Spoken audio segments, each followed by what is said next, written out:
Hello दोस्तों, math Gurukul and GK channel पे आपका स्वागत है। तो आज के वीडियो के अंदर हम जानेंगे टेंस कितने प्रकार के होते हैं और प्रेजेंट सिंपल टेंस के वाक्य हम क्लियर करेंगे। तो हम देखते हैं। सबसे पहले आपके जो इसके अंदर सूत्र मैंने लिख के बताए हैं ताकि वीडियो लंबा ना बने। टेंस 3 प्रकार के होते हैं। सबसे पहले प्रेजेंट, दूसरा पास्ट, तीसरा फ्यूचर। प्रेजेंट का मतलब होता है वर्तमान काल, पास्ट का मतलब होता है भूतकाल काल और फ्यूचर का मतलब होता है भविष्य काल। आज हम प्रेजेंट का भी एक देखेंगे, प्रेजेंट का भी सिंपल सेंटेंस के वाक्य जानेंगे। तो आप वाक्य को देखते ही कैसे पता करें ये प्रेजेंट सिंपल का वाक्य है या किसका है, तो उनकी पहचान मैंने लिख दे दी है। तो सिंपल प्रेजेंट टेंस पहचान उनकी क्या है? वाक्य के अंत में जब हम वाक्य लिखते हैं उसके अंत में ते हैं, ती हैं, ते हूँ, ती हूँ आए, तो वाक्य किसका होगा? प्रेजेंट सिंपल का वाक्य होगा। ये आपको इस पीछे वाले वाक्यों के हिसाब से आपको पता लगना चाहिए कि अंत में क्या लगा हुआ है। ते, ती, ते हूँ तो होगा प्रेजेंट सिंपल का। अब प्रेजेंट का सिंपल का इतना तो आपको पता चल गया है। अब आपको वाक्य कैसे करना है तो आपको सूत्र जानना होगा। तो सूत्र क्या है? सबसे पहले हम लिखेंगे सब्जेक्ट। क्या लिखेंगे? सब्जेक्ट, जिसे हम एस से दर्शाते हैं। उसके बाद में लिखेंगे वर्ब। क्या लिखेंगे? वर्ब, जिसे वी से दर्शाते हैं। वर्ब की भी फर्स्ट फॉर्म, किसकी? वर्ब की भी फर्स्ट फॉर्म प्लस उसके साथ या तो एस लगेगा या ई एस लगेगा। यहाँ तक आपका क्लियर हो गया। लेकिन कभी कभी ऐसे वाक्य आते हैं कि आई वी यू दे के साथ नहीं तो एस लगता है और नहीं ई एस लगता है। किसके साथ? आई वी यू दे। यानी ऐसे 4 वर्ड है जो सब्जेक्ट में आए तो ना तो उनको वर्ब के साथ ना तो एस लगता है और ना ई एस लगता है। अब ई एस वहां लगेगा। अब ई एस कहाँ लगेगा? यहाँ ध्यान रखना। ई एस वहां लगेगा जहाँ वर्ब का last word H, double H, S H, H C H, O X आए, परंतु सब्जेक्ट में आई वी यू दे नहीं होने चाहिए।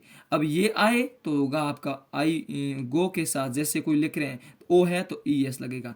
लेकिन सब्जेक्ट में आई वी यू दे यानी ये लिखा हुआ है कि आई वी यू दे के साथ कुछ नहीं लगता है। ठीक है। अब जैसे एक पहला वाक्य है, वाक्य पढ़ते हैं। गीता बाजार जाती है, तो इसको कहते हैं सब्जेक्ट। इसको क्या कहते हैं? सब्जेक्ट, जिसे मैंने एस से दर्शाया है। सबसे पहले हम क्या लिखेंगे? सब्जेक्ट। क्या लिखेंगे? सब्जेक्ट। उसके बाद में लिखेंगे वर्ब की फर्स्ट फॉर्म। सूत्र में लिखा हुआ है वर्ब की फर्स्ट फॉर्म, ये लिखा हुआ है तो वर्ब की फर्स्ट फॉर्म लिखेंगे। उसके बाद में ऑब्जेक्ट, यानी काम के नाम को ऑब्जेक्ट कहते हैं, जिसे ओ से दर्शाते हैं।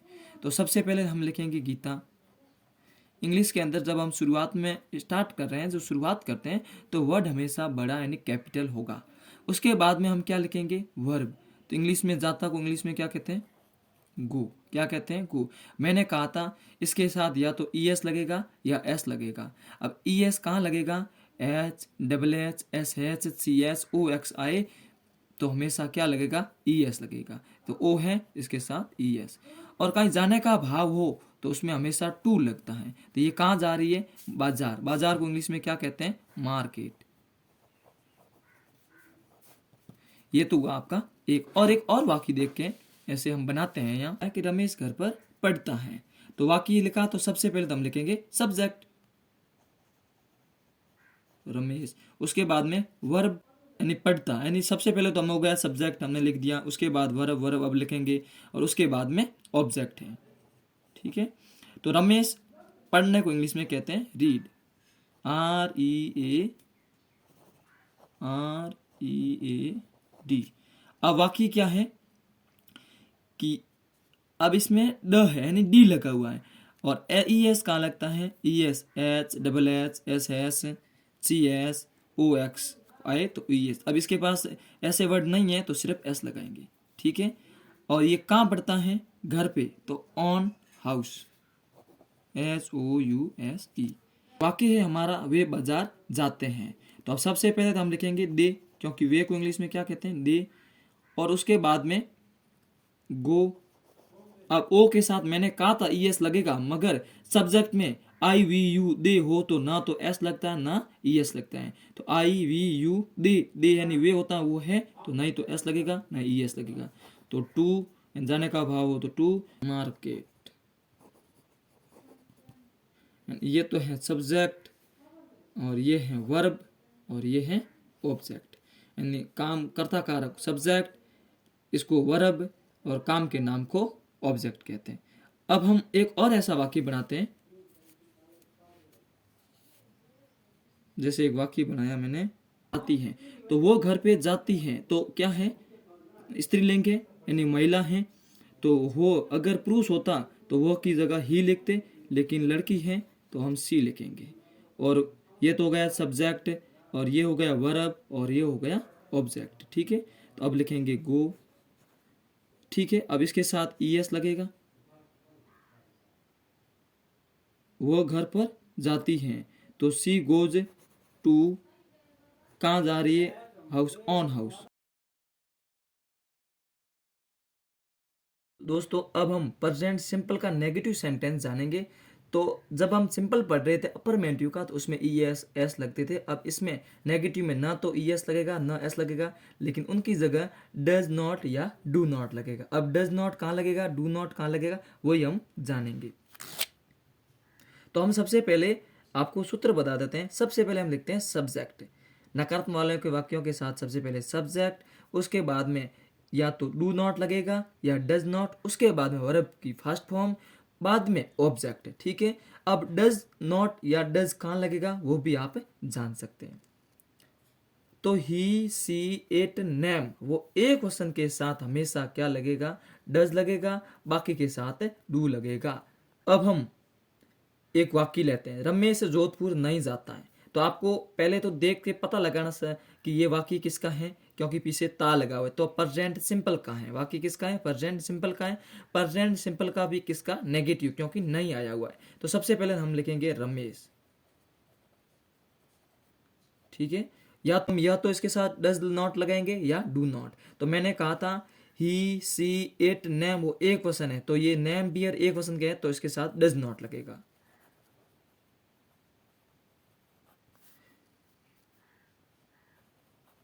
वर्ब की फर्स्ट वन तो गो टू जोधपुर। ठीक है, अब हम और वाक्य देखते हैं। अब है वे बाजार नहीं जाते हैं। तो मैंने कहा था ही सी इट नेम, वो एक क्वेश्चन के साथ डज लगेगा, बाकी सब के साथ डू लगेगा। अब वे बाजार जाते हैं, आई वी यू दे के साथ डज लगता है, तो ये क्या है, बहुवचन है। तो आई वी यू दे के साथ डू लगता है, क्या लगता है, do. And he see it name, वो एक क्वेश्चन के साथ डज लगता है। अगर बहुवचन है तो डज की जगह हम डू लगाएंगे। तो ये बहुवचन है तो हम क्या लगाएंगे, सबसे पहले तो हम लिखेंगे दे, उसके बाद में डू नॉट, क्योंकि नई का भाव है, उसके बाद में फर्स्ट फॉर्म यानी गो, वर्ब की first form, go to market, बाजार को इंग्लिश में कहते हैं मार्केट। अब एक और वाक्य कैसे देखते हैं, तुम जोधपुर नहीं जाते हो। वाक्य क्या है, तुम जोधपुर नहीं जाते हो। तो सबसे पहले तो लिखेंगे यू। अब ही सी इट नेम एक वचन हो तो डज नॉट लगता है, बाकी सब के साथ do not. And I we you they के साथ डू लगता है। तो यू है तो यू के साथ हम क्या लगेंगे, डू। नॉट का भाव है तो डू नॉट, एंड नहीं के। और उसके बाद में वर्ब, जाते को कहते हैं तो गो, और जाने का भाव हो तो टू, कहाँ नहीं जाता है तो जोधपुर। ये हो गया हमारा वाक्य। एक और वाक्य है, सुमन और मीना बाजार नहीं जाती हैं। सुमन लिखा, उसके बाद में एंड, उसके बाद में मीना।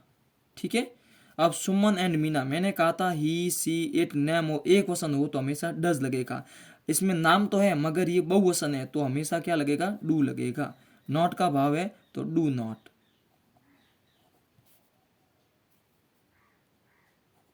वर्ब की फर्स्ट फॉर्म गो टू, बाजार को कहते हैं मार्केट।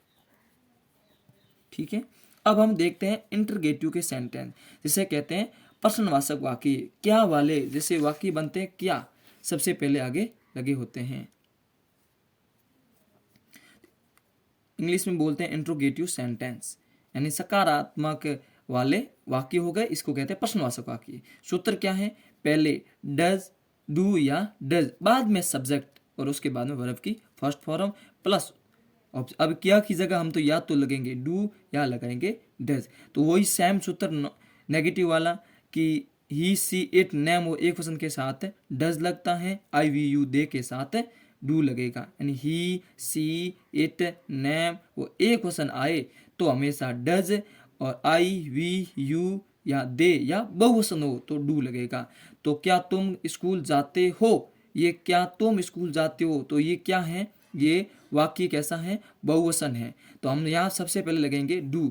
मैंने कहा आई वी यू दे हो तो डू लगेगा प्लस बहुवचन। इसलिए बहुवचन भी है कि तुम स्कूल जाते हो, यू भी लगा हुआ है तो हम लिख देंगे यू, डू यू।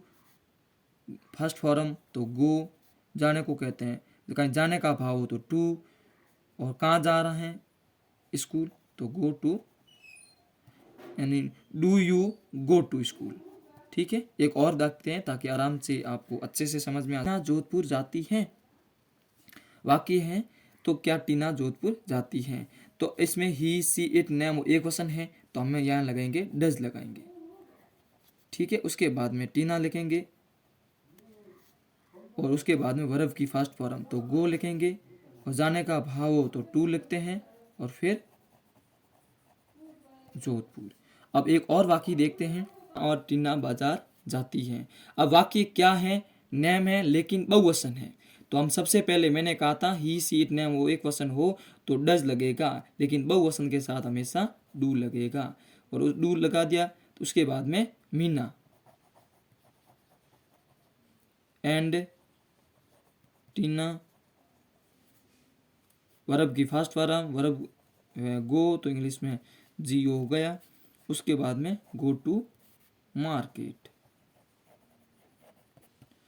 अब एक और वाक्य, क्या वो घर पर पढ़ता है, क्या वो घर पे पढ़ता है, तो एक वचन है तो एक वचन के साथ हमेशा डज लगेगा। और वो घर पे पढ़ता है लड़का है तो वो को ही से दर्शाएंगे। पढ़ने को इंग्लिश में ये वर्ब है तो रीड आर ये D read, does he read on house. अगर बुक होता कि वो क्या वो घर पे बुक किताब पढ़ता है तो हम बुक का नाम लिख देते थे, नहीं सिर्फ इतना ही वाक्य है क्या वो घर पर पढ़ता है तो does he read on house. अगर वाक्य ऐसे होता क्या वो घर पर किताब पढ़ता है तो हम does he read a book या ए बुक ऑन हाउस लिखते थे। अब कभी कभी ऐसा भी होता है, ये तो हमारे वाक्य तीनों हो गए, तो कभी कभी नेगेटिव और इंट्रोगेटिव यानी लोग हमेशा साथ में पूछते हैं, वो कैसे वाक्य होते हैं वो अब मैं आपको अभी दिखाता हूं। क्या रमेश घर पर नहीं पढ़ता है। अब देखो क्या भी लगा हुआ है और नहीं भी लगा हुआ है, तो इसमें क्या होगा, ये सूत्र सेम रहेंगे। अब कैसे करना हुआ आपको मैं बताता हूं। तो रमेश, पहले सबसे पहले हमको सब्जेक्ट को देखना, रमेश है लड़का है एक वचन है तो क्या लगेगा डज। ठीक है, उसके बाद में रमेश। अब हम वर्ब नहीं लिखेंगे, पहले हम नहीं लिखेंगे रमेश नॉट, उसके बाद में वर्ब लिखेंगे R A D read on house. ये ऐसे वाक्य होते। एक और वाक्य ऐसे समझते हैं कि क्या वो बाजार नहीं जाता, इसमें क्या का भी भाव है और नहीं का। तो मैंने कहा था यानी ही सी इट नेम वो एक वचन हो तो हमेशा वहां डज लगता है। तो ये क्या है, वो बाजार नहीं जाता है, क्या वो बाजार नहीं जाता है तो वो एक लड़का होगा यानी एक वचन है। तो हम क्या लिखेंगे, सबसे पहले डज लिखेंगे और उसको ही से दर्शाएंगे। उसके बाद में नहीं नॉट लगा है तो उसके बाद में नॉट गो टू मार्केट। ये इंट्रोगेटिव नेगेटिव वाक्य साथ में बनते हैं। और एक और वाक्य समझते हैं, क्या रमेश और टीना गांव नहीं जाते हैं। अब इसमें भी क्या और नहीं का भाव है, इंट्रोगेटिव नेगेटिव दोनों साथ में है। तो मैंने कहा था डज और डू कहाँ लगेगा, डज तो वहां लगता है ही सी इट नेम वो एक वचन होता है तो वहां डज नॉट लगता है या डज लगता है। तो क्या की जगह हम रमेश और टीना, तो ये व्यक्ति है दोनों, एक लड़का एक लड़की है तो क्या हो गया बहुवचन हो गया तो डज नहीं लगेगा, क्यों लगेगा डू लगेगा। उसके बाद में डू के बाद में रमेश एंड टीना,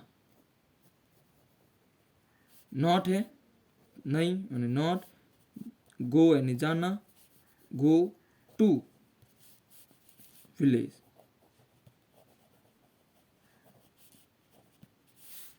उम्मीद करता हूं दोस्तों आपको ये वीडियो पसंद आया होगा। अगर एक बार देखने से समझ में न आए तो वीडियो को एक बार पुनः देखें ताकि आपको आराम से समझ में आ जाएंगी।